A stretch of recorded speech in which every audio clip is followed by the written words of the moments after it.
Γεια σας, καλώς ήρθατε σε άλλο ένα επεισόδιο του Γύρου του Κόσμου με Vespa. Τα νέα μας τώρα. Ξέρω πως χάθηκα για λίγο καιρό, ένα τρίμηνο περίπου έχει περάσει, δεν ξέρω πως πέρασε τόσο γρήγορα. Είμαι στην Αργεντινή, στο Buenos Aires και τόσο καιρό τον ξόδεψα λιγάκι προσπαθώντας να κάνω μια ανασυγκρότηση, ένα διάλειμμα από την καθημερινότητα αυτή του ταξιδιού, από τη ρουτίνα. Ναι, καλά, θα μας πεις τώρα ρουτίνα, ρε Στέργιο. Εντάξει, ναι, ρουτίνα. Τι να το κάνουμε, πώς να το κάνουμε. Είναι και αυτή μια ρουτίνα. Προσπάθησα να βρω καμιά δουλειά έτσι λίγο μπας και ενισχύσω το budget, αλλά τελικά δεν μου βγήκε όπως και στη Νότια Αφρική. Οπότε λέω σιγά σιγά να συνεχίσω. Λατινική Αμερική. Κάτσε να το γράφω. Επίσης δεν συνεχίζω μόνος. Αυτά είναι ένα μεγάλο νέο. Συνεχίζω δικάβαλο με την Αλεξάνδρα, την κοπέλα που είχα συναντήσει στη Νότια Αφρική. Μπορείτε να δείτε την ιστορία και να διαβάσετε πώς και τι. Θα είναι μια μεγάλη πρόκληση για το βεσπάκι βασικά, όχι για μένα. Ίσως και για μένα. Και έπρεπε να κάνουμε ένα service στη Vespa. Γιατί εντάξει, έχουν περάσει, έχει γράψει το καημένο το βεσπάκι περίπου 150.000 χιλιόμετρα από την αρχή, από τότε που το πήρα. Δεν έχει ουσιαστικά γίνει κανένα μεγάλο service ποτέ.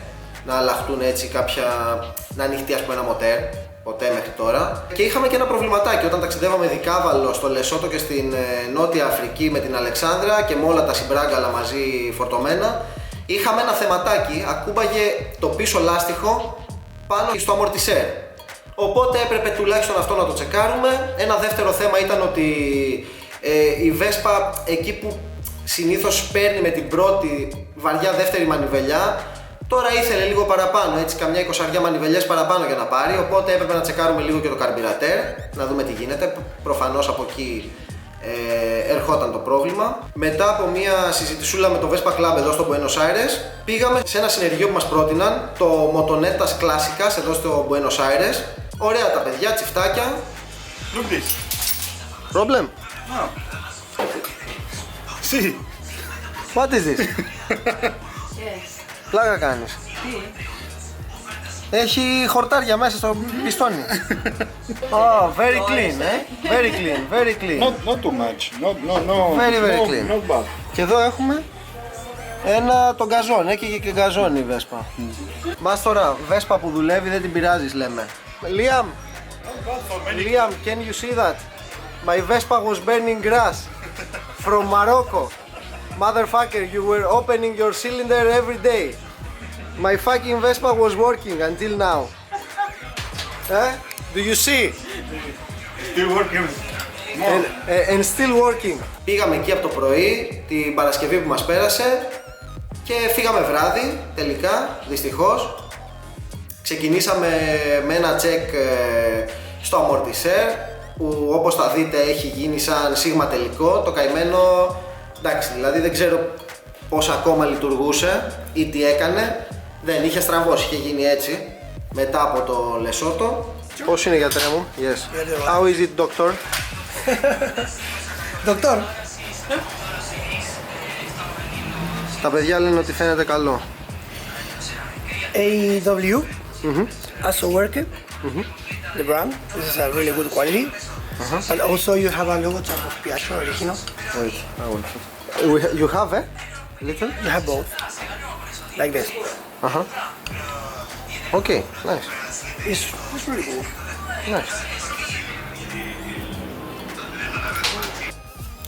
Αλλάξαμε το αμορτισέρ, πήραμε και ένα ζευγάρι λάστιχα και είπαμε να κάνουμε μια παραπάνω κίνηση έτσι, να τσεκάρουμε λίγο βαθύτερα, λίγο τα έγκατα του κινητήρα πιο μέσα και δυστυχώς βγήκαν στην επιφάνεια αρκετά προβληματάκια. Βγάλαμε ένα πρόβλημα τώρα εδώ πέρα και πολύ πιθανόν. Τι μου κάνεις νόημα, πού να πάω? Σου κάνω νόημα γιατί είσαι στον ήλιο κόντρα. Και λάμπεις. Μας είπε το παιδί, έβγαλε το συμπλέκτη ότι έχει σπάσει το ένα... Πριτσίνι το λέει. Πριτσίνι. Έχει σπάσει το ένα και κινδυνεύουμε ανά πάσα στιγμή να σπάσει τελείως και να μπλοκάρει ο κινητήρας εκεί που θα πηγαίνουμε.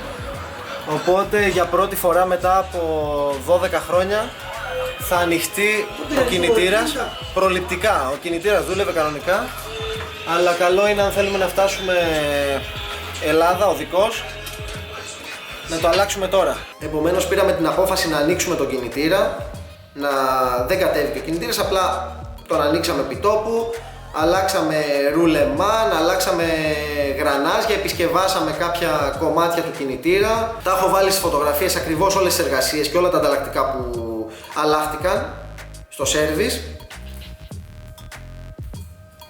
Αναγκαστικά ανοίξαμε το μοτέρ, αλλά εντάξει, άμα σκεφτείς ότι το καημένο το Βεσπάκι είχε γράψει 150.000 χιλιόμετρα, παραπάνω από 150.000 χιλιόμετρα, και ο κινητήρας δεν είχε ανοιχτεί ποτέ μέχρι τώρα, και από αυτά τα 30 κάτι χιλιάδες ήταν στην Αφρική, τα υπόλοιπα ήταν με κακές παρέες, εντάξει δεν ήταν και πολύ άσχημα τώρα. Στις 150.000 χιλιόμετρα ανοίγεις το κινητήρα και στο αυτοκίνητο και σε μεγαλύτερες μηχανές και ακριβότερες. Εγώ τη Vespa τώρα την είχα αγοράσει 1.500 ευρώ για να πηγαίνω έρχομαι στη δουλειά. Εντάξει, παράπονο δεν έχω.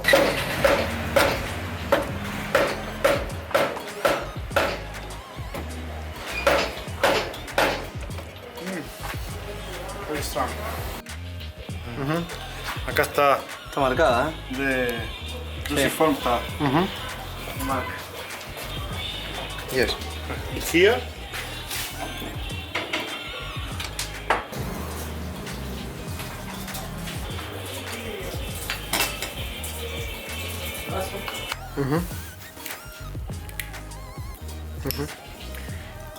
¿Cómo estará el resortecito adentro? Και με την ευκαιρία αλλάχτηκαν μέσα ό,τι βρίσκαμε το οποίο ήταν φαγωμένο ή φθαρμένο, το αλλάζαμε, σταυρούς ταχυτήτων, ρουλεμάν τροχών, τσιμούχες, φλάτζες, αλλάχτηκαν όλα. Και δυστυχώς μετά από όλα αυτά μαζεύτηκε μια λιπητερή, πολύ λιπητερή, περίπου 500 ευρώ, βέβαια μαζί με τα λάστιχα, μαζί με το αμορτισέρ και κάποια αναλώσιμα που πήραμε και με την εργασία. Και με τους καφέδες, άμα βάλεις και τις βενζίνες πήγαινε έλα στο συνεργείο, ήταν περίπου 500 ευρώ το σύνολο. Και γι' αυτό φοράω και τα γυαλιά και τη μαύρη μπλούζα, γιατί πενθούμε σήμερα. Θα το ρίξουμε στη δίαιτα και στη φακή για κάνα 2 χρόνια. Έτσι, Αλεξάνδρα. Τέλος πάντων, ας ελπίσουμε πως η Βεσπάρα θα κάνει άλλες 150.000 χιλιόμετρα έτσι απροβλημάτιστα όπως έκανε μέχρι τώρα και θα κάνουμε απόσβεση των χρημάτων και το επόμενο άνοιγμα κινητήρα να γίνει σε καμιά 15 ετία από τώρα, κάπου στην Κίνα. Δεν ξέρω. Τα λέμε.